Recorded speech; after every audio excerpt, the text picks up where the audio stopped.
Assalamualaikum warahmatullahi wabarakatuh. Rekan-rekanku sekalian,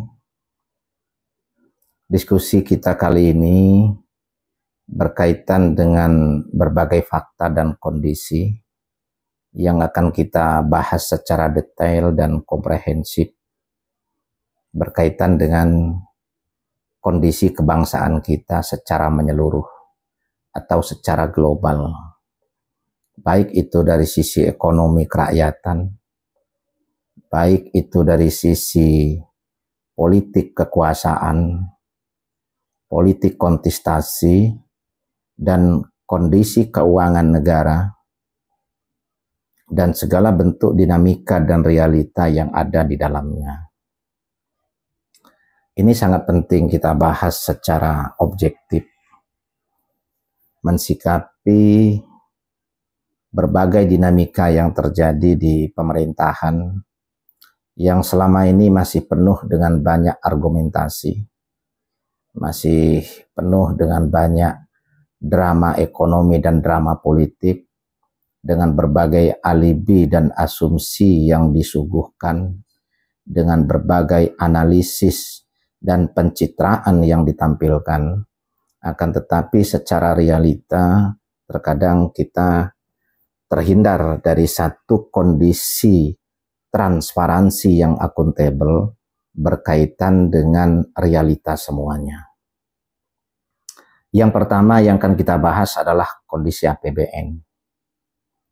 Kondisi APBN negara kita yang kita bahas di tahun 2024 dan di 2025. Kondisi anggaran pendapatan belanja negara tahun 2024 sekitar 3.400 triliun.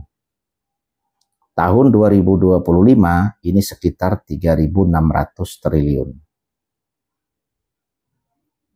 Anggaran pendapatan belanja negara dengan nilai sekitar 3.400 di tahun 2024 dan 3.600 triliun di tahun 2025. Ini kan kalau dari data yang kita lihat, baik itu di mass media maupun di data statistik yang ditampilkan oleh lembaga terkait, ini sangat ironis.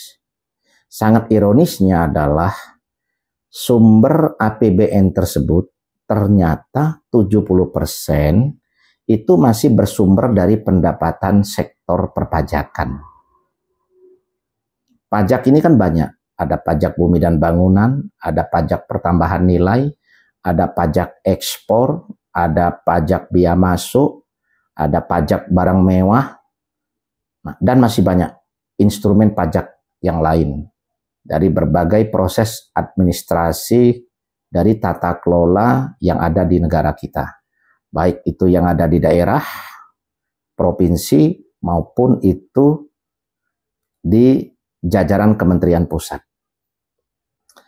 Nah, akan tetapi dengan nilai 2.200 triliun dari 3.400 triliun, dan di tahun 2025 ini targetnya 2.300 triliun dari 3.600 triliun. Ini adalah satu posisi yang berbanding terbalik di antara sektor perpajakan dengan sektor pendapatan negara dari hasil tata kelola sumber daya yang lain. Ini yang saya katakan sangat ironis. Karena apa? Kita tahu dari potensi sumber tata kelola yang lain itu, misalnya kita lihat dari sektor badan usaha milik negara. Dari sektor badan usaha milik negara ini yang ratusan corporate atau ratusan perusahaan yang terkonsolidasi di dalam badan usaha milik negara, ini ternyata hanya mampu menyumbangkan 300 triliun di tahun 2024. Dan ini adalah satu angka yang sudah dibuka secara transparan, karena anggaran atau sumber pendapatan dari badan usaha milik negara yang 300 triliun tersebut itu yang dialokasikan kemarin menjadi modal Danantara 200 triliun dan yang 100 triliun dialokasikan untuk program makan bergizi gratis. Jadi rekan-rekan sekalian, bisa kita bayangkan dari banyak perusahaan, baik yang mengelola di bidang jasa keuangan, yang mengelola di bidang pariwisata, yang mengelola di bidang perkebunan sawit, karet, dan lain sebagainya, dan yang mengelola di berbagai sektor pemberdayaan dari sumber daya alam, minyak, timah, emas, nikel, boksit, tembaga, batu bara. Nah, ini terinclude atau terkonsolidasi di dalam badan usaha milik negara ini sangat banyak. Akan tetapi ternyata sumbangan dari badan usaha milik negara itu ke dalam anggaran pendapatan belanja negara itu hanya 300 triliun. Berarti hanya sekitar 8% dari total APBN. Sementara dari sumber perpajakan ini masih sekitar 70%. Kalau kita berbicara pajak, berarti itu bicara beban. Beban ke siapa? Ya, beban kepada rakyat, beban kepada pelaku usaha, beban kepada pelaku ekonomi, baik ekonomi bisnis maupun ekonomi jasa. Nah, ini kan beban. Kalau negara hanya mampu mengandalkan 70% dari sumber beban, berarti dalam hal ini negara ini belum hadir secara layak, belum mampu hadir secara signifikan dalam rangka mewujudkan yang namanya kesejahteraan. Kalau di Republik ini dengan luas wilayah sekitar 1,9 juta kilometer persegi lahan daratan dan lahan lautan, dengan luasan hutan atau tanah daratan sekitar 156 juta hektar, dengan luas sawah sekitar 9,7 sampai 10 juta hektar. Yang terkandung di dalamnya ada 605.000 barel minyak mentah per hari potensinya, bahkan bisa sampai 720.000 barel per hari minyak mentah yang dihasilkan. Dengan kandungan emas yang ditambang di Freeport sekitar 50 ton setiap bulan. Dengan tambang tembaganya sekitar 920 ton setiap bulan. Dengan tambang peraknya sekitar 460 ton yang mampu dihasilkan setiap bulan. Itu baru di Freeport. Dengan potensi ekspor batu bara tahun 2024-2023 itu sekitar 2.900 triliun yang dihasilkan dari nilai ekspor dengan harga sekitar 160 US dollar per metrik ton. Padahal kita tahu dari para ahli dan pengamat ekonomi serta pelaku industri di bidang batu bara itu mengatakan bahwa biaya produksi batu bara itu sekitar 45 US dollar, antara 42 sampai 45 US dollar per metrik ton. Artinya dengan harga jual 160 US dollar per metrik ton, berarti ada potensi keuntungan sekitar 72%. Berarti dengan potensi sumber pendapatan ekspor batubara sekitar 2.900 triliun,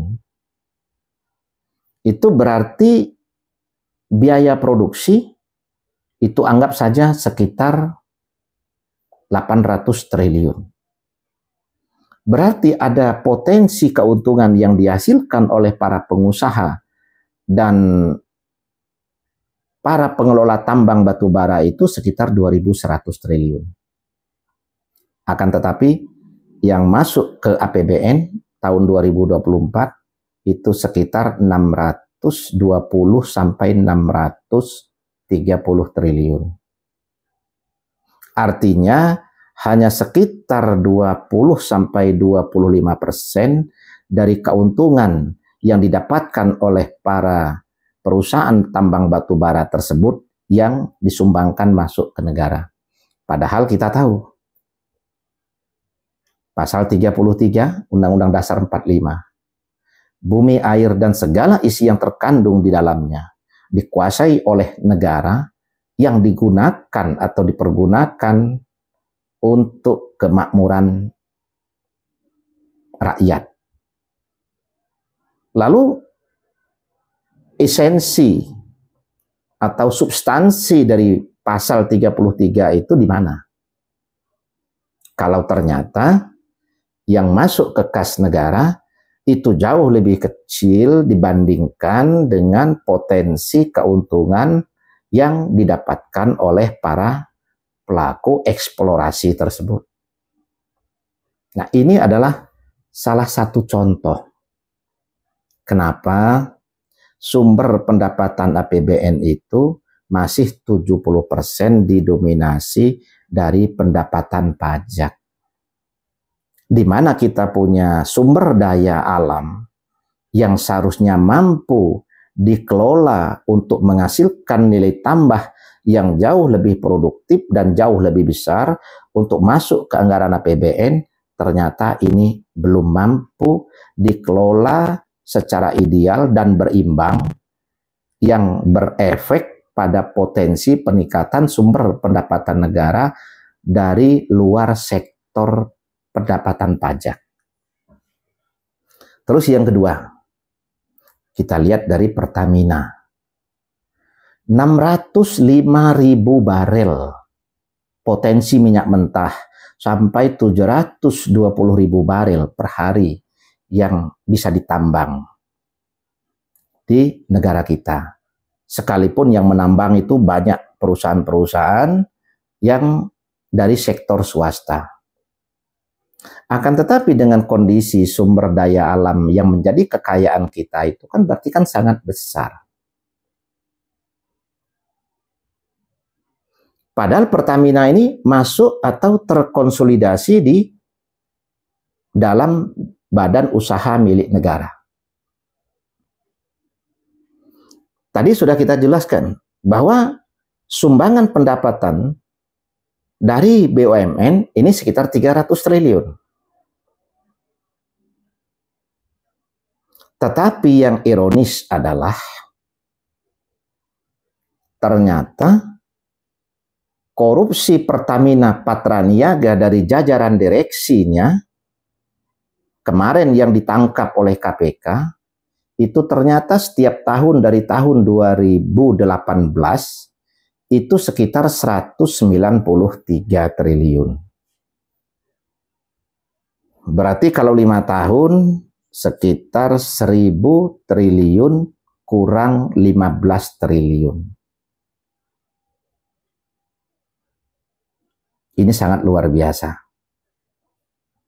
Jadi sangat wajar kalau BUMN yang mengelola ratusan korporat, yang mengelola puluhan perusahaan jasa di bidang sektor keuangan maupun itu di sektor migas, itu ternyata hanya mampu menghasilkan sumbangan yang masuk ke anggaran pendapatan belanja negara itu hanya sekitar 300 triliun. Karena jawabannya adalah dikorupsi oleh para pejabat tersebut.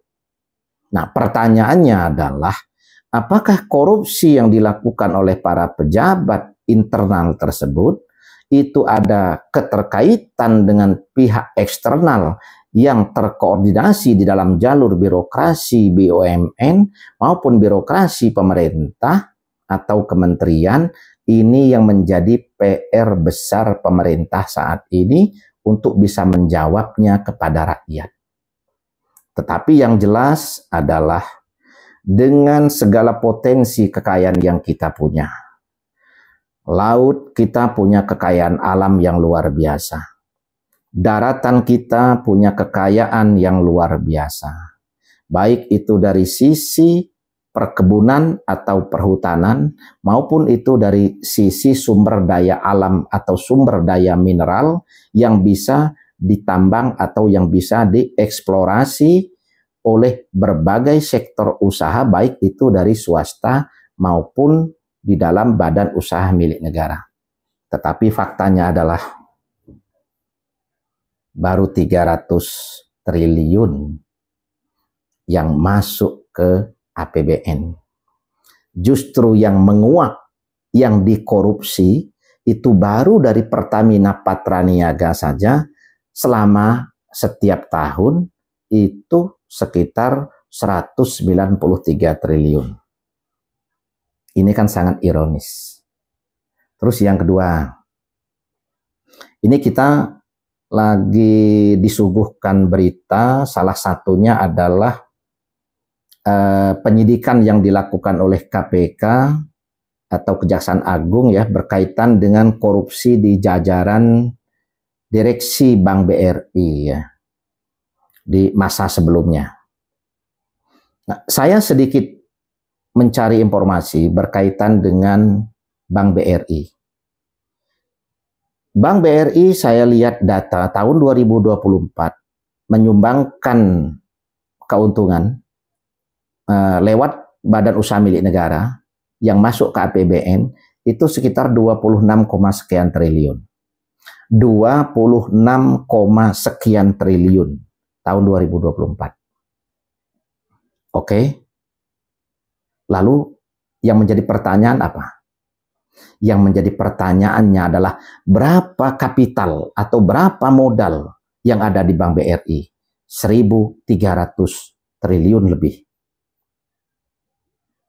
Dengan modal sekitar 1.300 triliun yang ada di Bank BRI, dan itu adalah bank milik negara, bank rakyat, bank yang punya jaringan terbesar sampai instrumen terbawah, punya jaringan sekitar 7.500 kantor unit dan kantor cabang, punya sekitar 75.000 pegawai, punya sekitar 71 juta nasabah, dan sekitar 37 juta nasabah aktif.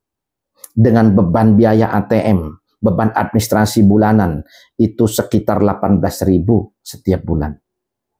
Dengan potensi suku bunga dari berbagai instrumen dan program kreditnya 6%, 8%, 12%, bahkan ada yang 14%. Tetapi tahun 2024 menyumbangkan ke kas negara sekitar 26, sekian triliun.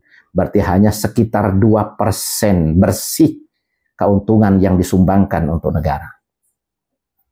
Pertanyaan selanjutnya, lalu untuk apa gelar master mereka?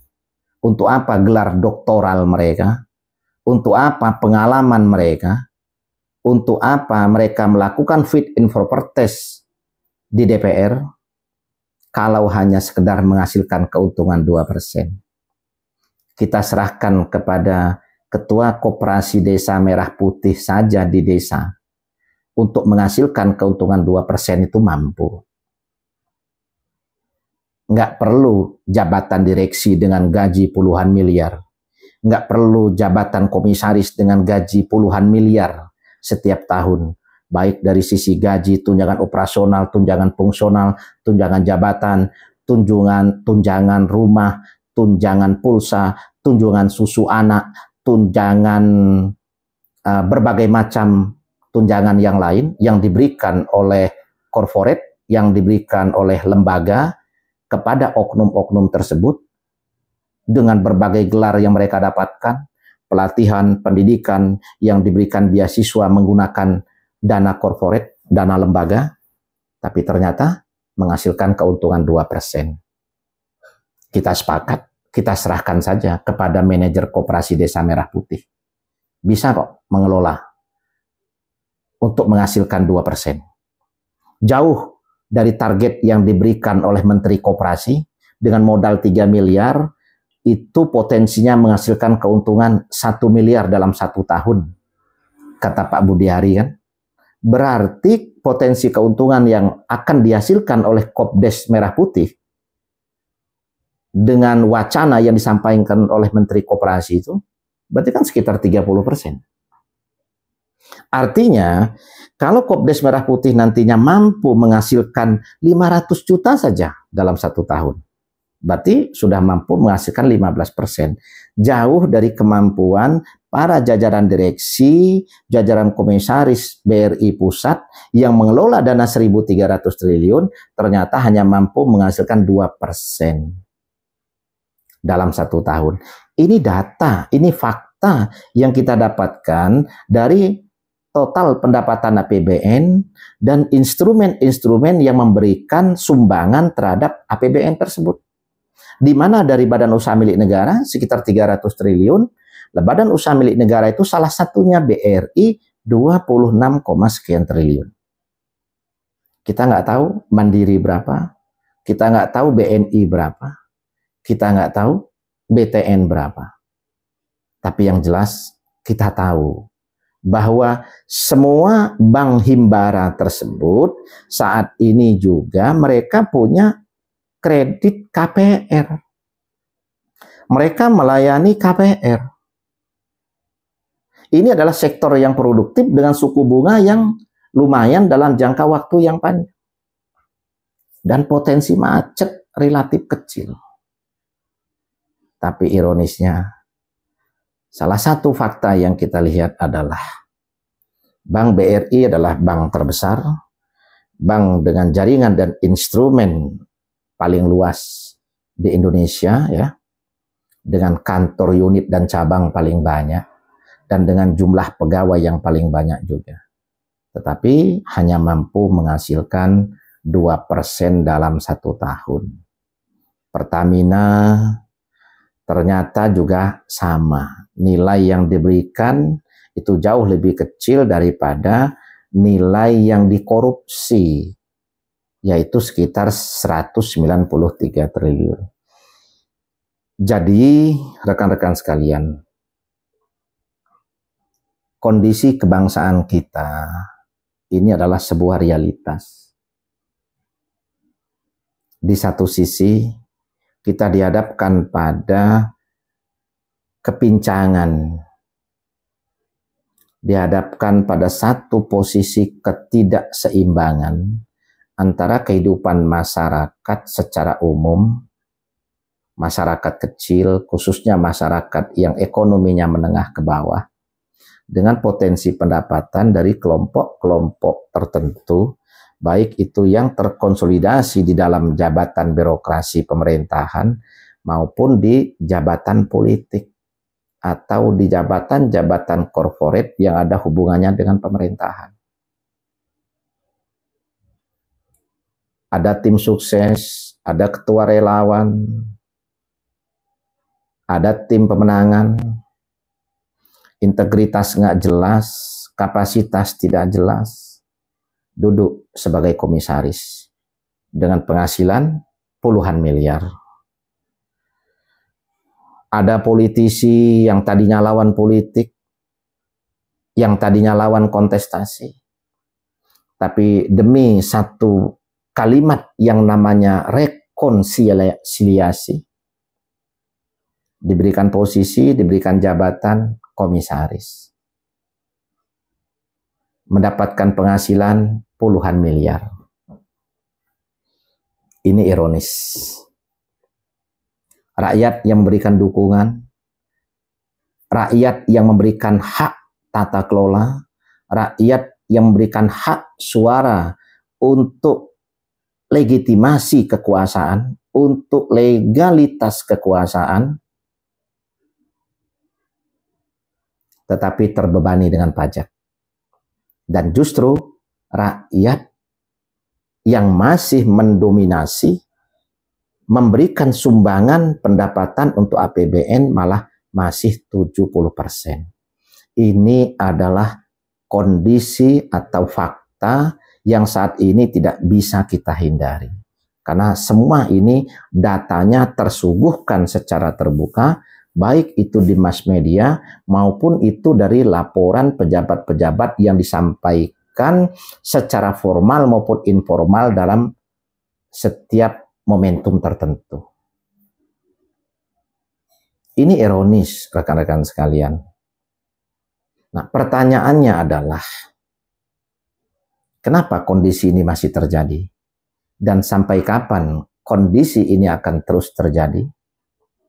Sementara di satu sisi, pasca Orde Baru tahun 98, kita sudah berganti beberapa rezim atau presiden.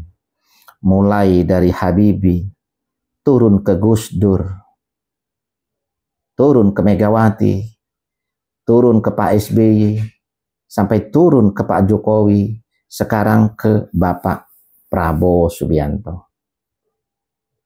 Apa sih yang menjadi kendala pemerintah? Apa yang menjadi tantangan terberat pemerintah? Sehingga sampai kondisi saat ini, anggaran pendapatan belanja negara itu ternyata masih 70% mengandalkan dari sumbangan pajak dari rakyat atau dari para pelaku usaha. Di mana hasil dari tata kelola sumber daya yang ada di dalam negara ini hanya baru mampu menyumbangkan sekitar 30%. Padahal potensinya itu sangat mungkin jauh di atas sumber pendapatan pajak. Jawabannya satu. Tata kelola negara belum benar. Tata kelola negara belum beres. Karena masih banyak koruptor, masih banyak oknum pejabat yang sibuk memperkaya diri, dan masih banyak para politisi dan tokoh masyarakat, tokoh agama yang sibuk mendekat kepada kekuasaan dan membangun citra diri, tetapi mereka belum peduli sepenuhnya dengan kondisi pemerintahan yang harus bersih. Mereka tidak peduli dengan segala bentuk cita-cita dari presiden. Revolusi mental yang dicanangkan oleh Pak Jokowi itu bergema di mana-mana, tetapi redup di dalam kinerja para pejabat yang korup. Hasta cita yang menggema di seluruh Nusantara, yang menjadi program, yang menjadi cita-citanya Pak Prabowo, ini juga masih sama. Ternyata redup di tangan para pejabat-pejabat yang korup. Sehingga sampai detik ini pun, pemerintah Prabowo dengan segala bentuk program dan visinya, tapi faktanya adalah mengandalkan sumber pendapatan pajak dengan target di bulan Juli kemarin sekitar 900 sekian triliun, itu pun baru mampu tercapai sekitar 600 sekian triliun. Artinya, di pemerintah Pak Prabowo ini pun masih mengandalkan dari sumber pendapatan pajak. Akan tetapi, rekan-rekan sekalian, kita akan melakukan kajian terkait dengan solusi-solusi taktis dan strategis yang potensinya akan mampu meningkatkan nilai APBN, mampu meningkatkan nilai pendapatan APBN dari sektor di luar pajak, dan yang sudah mulai dilakukan dan dibangun regulasinya oleh Pak Prabowo, akan tetapi tentunya kita butuh pembuktian. Kita butuh hasil yang nyata di APBN tahun 2026, mampu atau tidak. Dari segala kebijakan ini, dari segala program keberlanjutan dan perombakan serta penyesuaian ini nanti menghasilkan sesuai dengan target yang kita inginkan. Menghasilkan harapan sesuai dengan ekspektasi yang kita tanamkan kepada Pak Prabowo dan Mas Gibran. Nanti akan kita kupas di season berikutnya.